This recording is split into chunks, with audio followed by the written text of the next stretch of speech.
सिंधुताई जी ये एक ऐसी महिला है, अगर इनको देख के मोटिवेशन नहीं आया तो दुनिया में कोई मोटिवेशन नहीं दे सकता आपको। ऐसी करुणा की अपार शक्ति, बहुत भयंकर संघर्ष, इतना संघर्ष, पहाड़ों पहाड़ों पहाड़ों जितना संघर्ष, भिक्षा मांगने तक का काम किया जिंदगी के अंदर। 9 साल की उम्र में 35 साल के आदमी से शादी हुआ जिससे मैं ये प्रेग्नेंट थी। इनको मारा पीटा गया, गाय के अस्तबल, घोड़े के अस्तबल के पास इनका डिलीवरी, मैं बता नहीं पाऊंगा आपको। ऐसा समय था शमशान घाट पे जलती मुर्दा लाश के ऊपर रोटी सेक करके खाया इन्होंने। इतनी भिक्षा मांगती थी दूसरे भिखारियों को खिलाने के लिए। आज भी इनका एक अनाथ आश्रम चलता है जहाँ सैकड़ों हजारों बच्चों को इन्होंने पाला है अपने बच्चों की तरह। और केवल बच्चे ही बच्चे नहीं रहे, वो बच्चे बड़े होके आज एजुकेटेड हो गए, बड़ा बड़ा बिजनेस कर रहे हैं इनके बच्चे भी। अब सिंधुताई, जिनके बारे में महाराष्ट्र में तो सब जानते हैं, लेकिन हमारे सब्सक्राइबर्स के माध्यम से आज पूरी दुनिया को हम बताना चाहते हैं इनके विषय में। मैं आपका बहुत बहुत स्वागत है, थैंक यू, आप मिले आज हमसे, आज आपसे अवसर मिला बात करने का। आपने तो मतलब जितने भी राष्ट्रपति आए हमारे देश में, सबने आपको सम्मान दिया, सबने आपको अवार्ड दिया। आपको अब्दुल कलाम जी ने अवार्ड दिया, आपको प्रतिभा पाटिल जी ने दिया, आपको प्रणब मुखर्जी ने दिया, आपको रामनाथ कोविंद जी ने दिया। आगे जाने से पहले मैं रिक्वेस्ट करूंगा, आप अपने थोड़ा बचपन के बारे में बताइए। ये आप इतनी शक्ति संघर्ष को सहने की आपके जीवन में कैसे आई? हाँ बेटा, मैं 20 साल की थी जब मेरे ससुराल ने छोड़ा मेरे को। तब मेरे पास कुछ नहीं था और ये 10 दिन के बच्चे थे। ससुराल ने, मायके ने हकल दिया था। तब पेट की भूख तो थी ना, खाना तो चाहिए था हर रोज, और पास कुछ नहीं था। माँ ने भी हकल दिया था, माँ सगी थे, इसलिए भी क्या करूँ। 20 साल की बच्ची, यानी मैं 20 साल की बच्ची थी और 10 दिन की मेरी बच्ची। फिर भूख मेरे को डरा रही थी कि अभी मरने के बगैर कुछ नहीं, मर जाओ। अब मेरे को मरना नहीं था बेटा, इसलिए जब भिखारी मैं देखती तो वो भिखारी गाना बोल के खाना मांगते, तो मैं भी उसके साथ हो गई। मैंने गाना बोला, खाना मिला और बांट के खाया और माई हो गया। अभी वो क्या हो गया बेटा, मैंने एक बहुत बड़ा झगड़ा दिया था सरकार के साथ, यानी फॉरेस्ट डिपार्टमेंट के साथ, क्योंकि हमारा पति गैया चराते थे, सबके पति, और हम गोबर उठाते थे, उसका पैसा नहीं मिलता था हमको। तो तब रंगनाथन कलेक्टर थे वर्धा में, मैंने उसके सामने ये रखा कि तुम रोड पे मुरुम डालते हैं तो उसको तुम मजूरी देते हैं, हमारा पूरा गोबर तुम उठाते हैं, उठाओ, मगर उठाने के लिए मजूरी तो दो। हम रात दिन वो गोबर उठाते हैं। उन्होंने दिया नहीं, फिर मैंने बहुत बड़ा झगड़ा किया और मेरे को न्याय मिला, कलेक्टर ने मेरे को न्याय दिया। मगर हुआ क्या बेटा, यानी सब लोग उनका भला हो गया, मगर एक का तो बुरा हो सकता है ना। तो वो जिसका बुरा हो गया वो मेरे पीछे पड़ा, और मैं 9 महीने की प्रेगनेंसी थी। तो उन्होंने मेरे पति को बोला कि तेरे पत्नी को जो अभी गर्भवती है ना, वो तेरा नहीं, बच्चा मेरा है। तो कौन सा पति मेरे को स्वीकारेगा। उन्होंने मेरे पेट पे लात मारी थी और मैं बेहोश हो गई थी। उन्होंने खींचते खींचते मेरे को गैया के तबेले में डाला था और पूरी गैया खुली कर दी थी। उसको ऐसा लगा मैं मर गई। तो आदमी ने मारा, ऐसा नहीं होना चाहिए, इसलिए मेरे इर्द गिर्द पूरी गैया थी और मैं बेहोश थी। बेहोशी में मेरे को बच्चा हो गया था।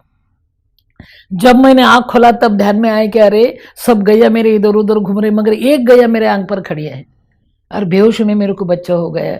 और वो गैया सब गैया को हकल रही थी बेटा, और चिल्ला चिल्ला के मेरे को उठा रही थी। उसको मानवता किसने सिखाई। मैं कैसी तो भी खड़ी हो गई, उसका गला पकड़ के मैं रोई। उसको मैंने वचन दिया कि तू, अरे आदमी ने तो टाक दिया, मेरे को छोड़ दिया, फेंक दिया, तू गैया होकर मेरी मैया बनेंगी ना। मैं आखिरी दम तक सिर्फ मैया बनूंगी, बस। गैया को वचन दिया और मैया हो गई रे। पहले तो मेरा बच्चा का जन्मनाल मैंने पत्थर से तोड़ा रे। वो कैसा करे, मेरे पास क्या था, कुछ सामान नहीं था, कोई भी मेरे पास नहीं था। फिर मैंने उसको टेढ़ा सुलाया और नीचे पत्थर रखा, हाथ में एक पत्थर लिया। पहला पत्थर मारने से मेरे को डर लगा कि अभी ये जन्मा है बच्चा और मैं पत्थर मार रही, मगर ये लगे तो नहीं था। फिर मैंने आंख बंद की और पत्थर मारने लगी। वो चुकता था, फिर भी मैं मारती थी, मगर मैं पत्थर गिनती थी। 16 पत्थर मारने के बाद नाल टूटा।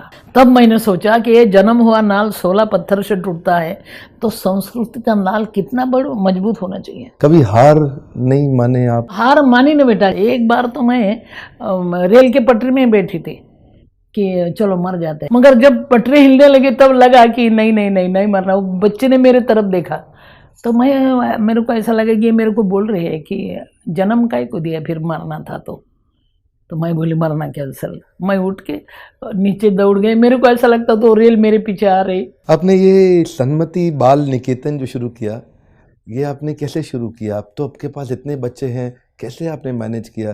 जिसके पास अपने खाने की सुविधा नहीं, आज उसके पास सैकड़ों हजारों बच्चे। और अभी भी नहीं, क्योंकि मेरे को ग्रेड नहीं, सरकार ने अभी तक मेरे को कुछ नहीं दिया, सिर्फ सम्मान दिया। 4 राष्ट्रपति ने मेरे को सम्मानित किया, मगर ग्रेड नहीं मेरे को। भूख तो हर रोज लगती है ना, इसलिए भूख लगने के बाद में भाषण देने के बाद राशन मिलता है बाबा। सरकार ने नहीं दिया ना, जनता को मैंने सरकार बनाया। अरे तुम्हारा बच्चे का एक निवाला दो बेटा, मेरे बच्चे ये तुम्हारे भी है ना, समाज के बच्चे है बेटा। और लोगों ने मेरे को भाषण देने के बाद राशन मिला। अभी मैं भाषण देती तब राशन मिलता है। और मैं गाना गाती बेटा भाषण देते समय के, हमसे न तू खाने की ना पीने की बात कर, मर्दों की तरह दुनिया में जीने की बात कर। और लोग मर्द जैसे जीना चाहते हैं ना, वही इतना ही बोलते और मांगते। आपने वास्तव में मर्दों की तरह जीने की बात करके दिखाई है। माँ, ये आपने बहुत अच्छा बोला, पर कभी कभी क्या होता है ना, ये जो हमारे व्यापारी लोग हैं बोलते हैं आजकल मंदी का दौर है, और इतना मंदी आ गया है, एक तो पहले ही खुद से अंदर से कमजोर, फिर ऊपर से वातावरण भी कमजोर, तो ये हो जाता है डबल कमजोर। और जिसमें अगर कस्टमर इनको छोड़ दे, बिजनेस में अगर लॉस हो जाए, तो उनके एम्प्लॉय भी छोड़ के भाग जाता है। बेचारे अकेले पड़ जाते हैं कभी कभी व्यापारी लोग। हमारे देश में किसान की फिर भी थोड़ी बहुत चर्चा हो रही है, पर यह व्यापारी जब सुसाइड करने चला जाता है तो उसकी कोई चिंता नहीं करता।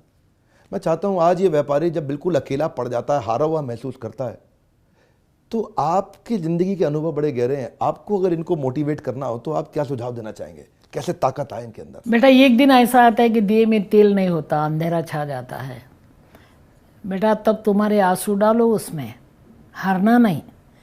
आंसू की जो चौ होती है ना, वो खारी होती है, मीठी नहीं होती रे।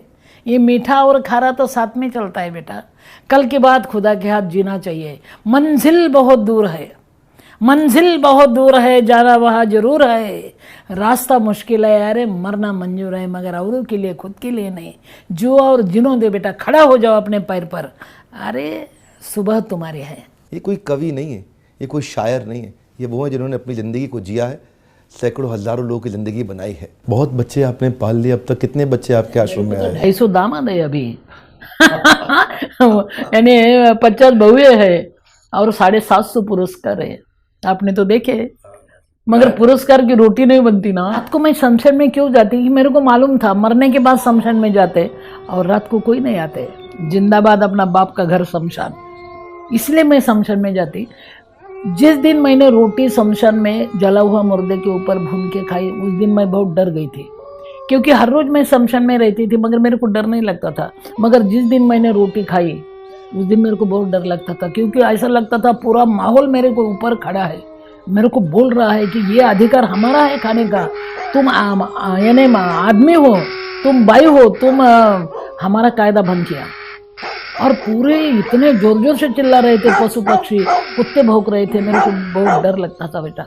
और मैं सोच रही थी कि अभी क्या करूं, अभी क्या करूं।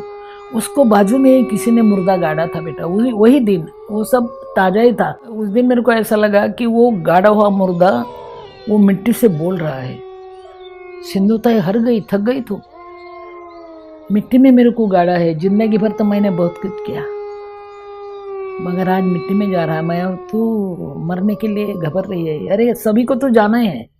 तो मेरे को ऐसा लगा वो मुर्दा वो मिट्टी को बोल रहा है कि ऐ लहेद अपने मिट्टी से कह दे, यानी लहेद ने गाड़ने को खुद लेला खड्डा। ऐ लहेद अपनी मिट्टी से कह दे, दाग लगने न पाए कफन को, आज ही हमने बदले हैं कपड़े, आज ही हम नहाए हुए हैं।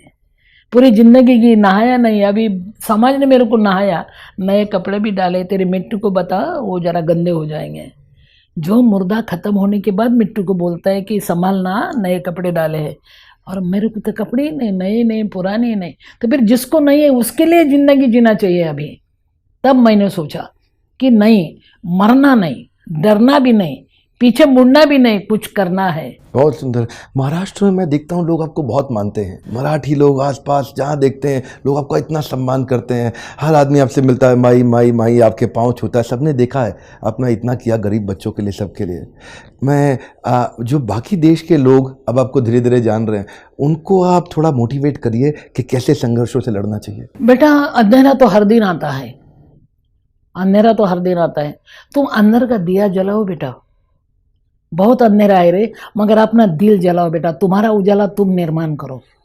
ऐट हमको जीना है और इतना उजाला निर्माण करो कि सब तुमको ढूंढते आ जाएंगे और बोलेंगे हम भी तुम्हारे हैं, हम भी तुम्हारे हैं। ये तो मैंने किया है। उजाला के पास मत जाना बेटा, तुम्हारा उजाला निर्माण करो, पूरी दुनिया तुमको देखेंगे कहाँ है वो उजड़, चलो देखना है उसको। मैंने वही किया। तुषार आपके पास आया, तेरे पास आया और बहुत बड़ा हो गया रे। उन्होंने क्या धंधा निकाला मालूम है? वो गाड़ी धोने का धंधा निकाला। और मेरे को बिंद्रा साहब ने बोला मेरे को धंधा करने का, मैं अभी क्या करूं, पैसा तो है नहीं।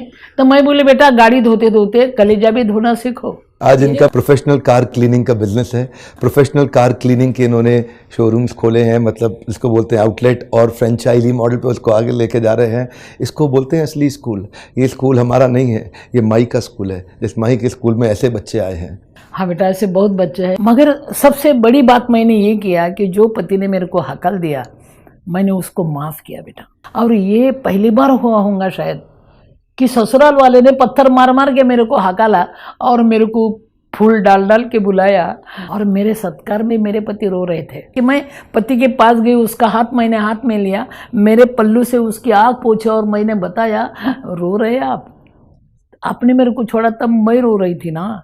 अभी कोई बात नहीं, 50-50। मैंने तब रोआ, आप अभी रोए। अभी यहाँ खोखते चिकते मत पड़ो, मेरे पास चलो, आपकी हालत बहुत बुरी है। मेरी साड़ी फटी थी, अभी आपकी धोती फटी है। मगर मेरी एक अट है, पति बन के मत आओ, बच्चा बन के आते हैं। मैं आपकी माँ होना चाहती हूँ, बस एक ही रिश्ता है मेरे पास अभी, माँ बनना। और मैंने मेरे बेटों को बताया कि बेटा इन्होंने मेरे को नहीं छोड़ा होता तुमको माँ मिलती रहे, अभी उनके तुम माँ बाप हो जाओ बेटा। उन्होंने तुमको माँ दिया, अभी उनकी सेवा करो। 5 साल मेरे बच्चे ने सेवा की, अभी गए बरस भगवान के घर गए और मैं सिर्फ माँ रहेगी पीछे, बस जीना है अभी। कभी कभी थैंक यू बोलो। जो अपने ऊपर संकट आते हैं, बिजनेस रुक जाता है ना, तब वो टाइम को थैंक यू बोलो बेटा, क्योंकि अगला रास्ता अपने को दिखता है। दिन निकलने वाला होता है, थोड़ा सा अंधेरा आ जाता है, फिर भी हारना नहीं, मरना नहीं, डरना नहीं बेटा। ये भी कुछ कम नहीं, तेरा दर छूटने के बाद हम अपने पास आए, दिल टूटने के बाद। टूटने दे रहे हैं मगर जुड़ना सीखो बेटा। और एक बात है, चलना सीखो बेटा। और चलते चलते खुद के लिए तो चलना है ही रहे, औरों के लिए भी चलना सीखो, उसकी भी बहुत ज़रूरत होती है बेटा। और एक बात है, अंधेरा छा जाता है, फिर भी दिन तो निकलने वाला है ना। और अंधेरा छड़ जाए और दिल निकल जाए और आदमी को अच्छा जीना आए, इसलिए तो बिंद्रा जी करते ये सब। ये मेरा विवेक आदमी को खड़ा करता है, आदमी को दिखाता है कि अरे तू कहाँ खड़ा है, चल आगे बढ़। क्या बात है, मेरे को ये बच्चा मिला और अभी पूरे बच्चे खड़े होने वाले, देश बदल जाएगा। क्या आग है रे, ये आग है, बिंद्रा यानी आग है बेटा। मेरे को तो कभी कभी लगता है ये आदमी नहीं है, कैसे आया है ऊपर से, भगवान ने भेजा है, ओवर टाइम करके भेजा है उसको। इसलिए मैं खुश हूँ बेटा। तुम भी जो जिन्हें दो, आगे बढ़ो, संकट आने दो रे, संकट को सलाम करो बेटा। क्योंकि संकट के बाद जो आदमी खड़ा होता है ना, वो कभी नहीं लड़खड़ाता, कभी नहीं गिरता, सिर्फ वो औरों के लिए मरता और अमर हो जाता है। मैंने वही किया, तुम भी वह करो, तुम भी वही करो बेटा। मदद करो, देखो तुम्हारा दिल भर जाएगा।